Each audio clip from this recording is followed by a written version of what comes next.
градоначалникот, тука сме на терен, заедно со вас се закупува настанатиот проблем, така би се изразила. Што се случува, како постапивте, споминавте дека е казнет инвеститорот, кои се сега постапките? Во оваа држава постојат закони, исти ден мора да ги почитуваат сите. Секој оној што ќе го прекрши законот ќе биде санкциониран. Тоа се случува и денеска.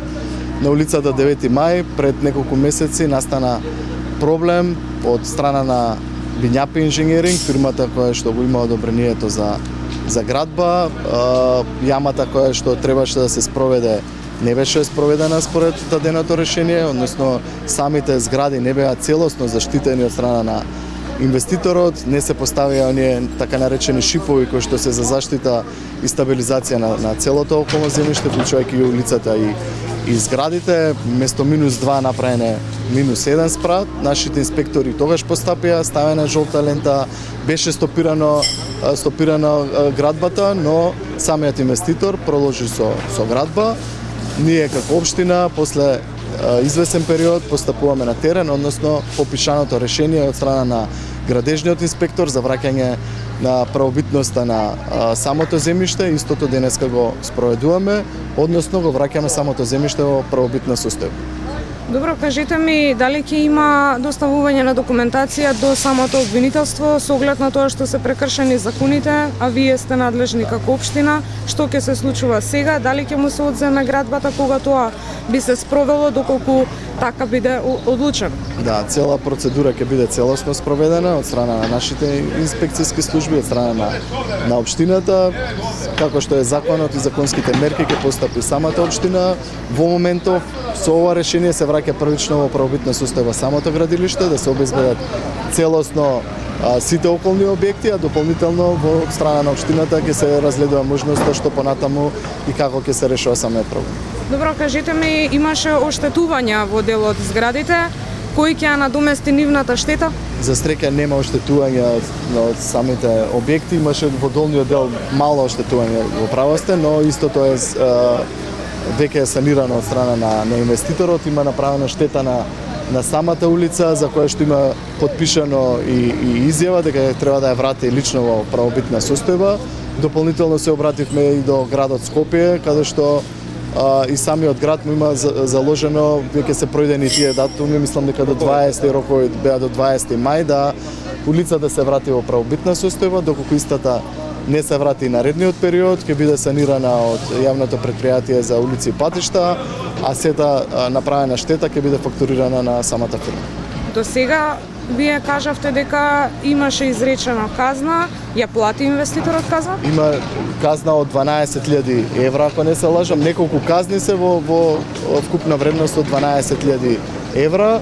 Дали истата е платена, треба да провериме во судска постапка е дадена, така да истата мора да се плати. Да сумирам, значи во моментот ќе се врати ова како што било претходно, инвеститорот нема да има во меѓувреме право да гради. Да, во моментот го правиме тоа, го извршуваме решението за враќање во правобитна состојба на самото земјиште. Извинете, господин Герасимов, може за друга тема. Врска со билоградбата на Костичевска, каква е постапката? Имавме неколку состаноци дополнително и со МВР, со одредени инспекцијски служби, разговаравме на таа тема. Не е поместено тоа што беше од пред месец и половина. Предметите се поварани, одземени од страна на Државниот инспекторат за градежништво и урбанизам. Ние доставивме дополнително и допис да им се обративме, да видиме до кај е постапката, поради тоа што пројде и доста временски период. Очекуваме да се произнесе дигу, иначе ние имаме резервирано средства токму за таа намена, односно за онеспособување, односно рушење на тие два објекти. Таму станува збор за два објекти, сите говорат само за едниот, но има два објекти за кои што е издадено решение за рушење и за истото е направено јавна набавка, отпочната е процедура, побарана асистенција и одобрена од страна на МВР, но стопирана од Државниот инспекторат. Рековте сте имале состаноци, со кого сте имале состаноци, да не сте...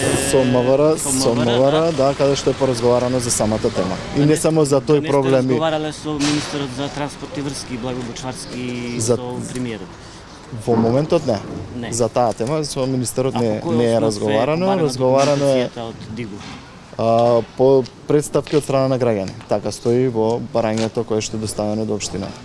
Истите барања се дополнително пред скоро месец дена доставени до медиумите кои што се стигнати од страна на ДИГУ во општината, кои се причините и зашто е стопирана постапката и побарани се документите од нивна страна. Како се поделени тие казни до сега, според кои членови се процесуираат, кои се прекршувањата до сегашните казни за инвеститорот? Пишани се 3 казни, значи казнете инвеститорот, казнете е изведувачот и казнете е правното лице. Односно, значи имаме вкупно 3 казни во висина од 13.000 евра.